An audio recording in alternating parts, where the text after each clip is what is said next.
Ano mas masarap dito sa Singapore? Sarap to.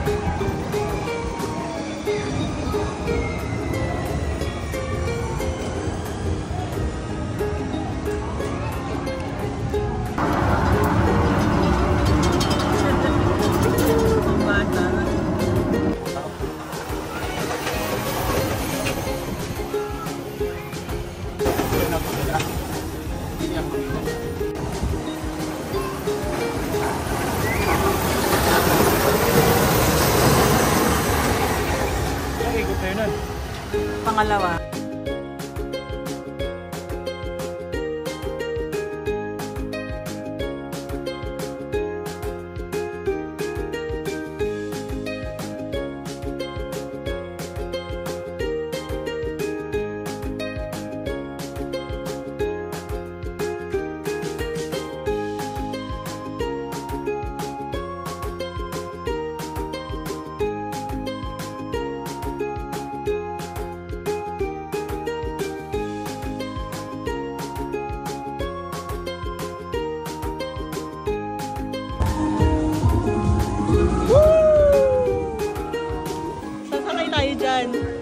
Kaya mo?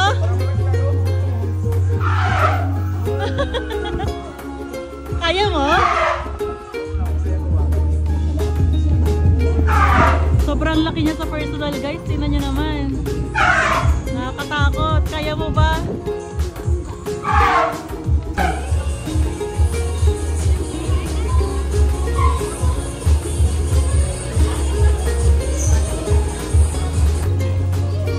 Wow, ang lakas ng loob. Sure na yan? Sure ka? Basic. Basic daw. Pero subukan sa Singapore tsaka sa sa Boracay.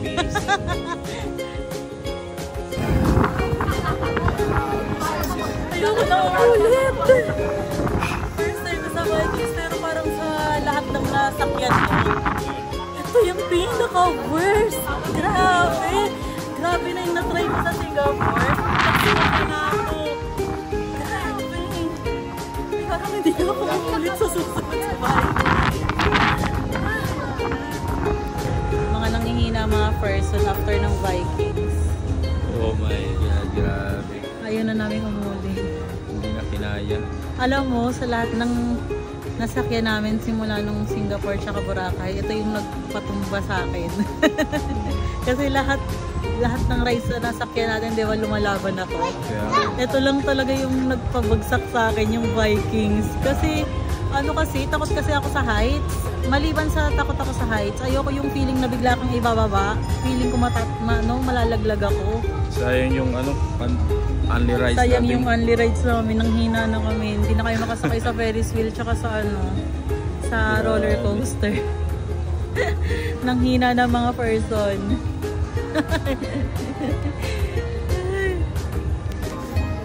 Punta muna kami ng Ayala guys. Doon na lang kami magpaparefresh at relax. Hindi na kami sasakay, unfortunately. Sayang. Ayaw na namin kasi kami din sa Vikings. Grabe, lala talaga. Hindi tayo nasakyan sa Ferris wheel. Sayang, hindi namin nasakyan tong Ferris wheel. At saka yung roller coaster, pero okay lang yan. Ayan din pala, oh. Ayan, oh.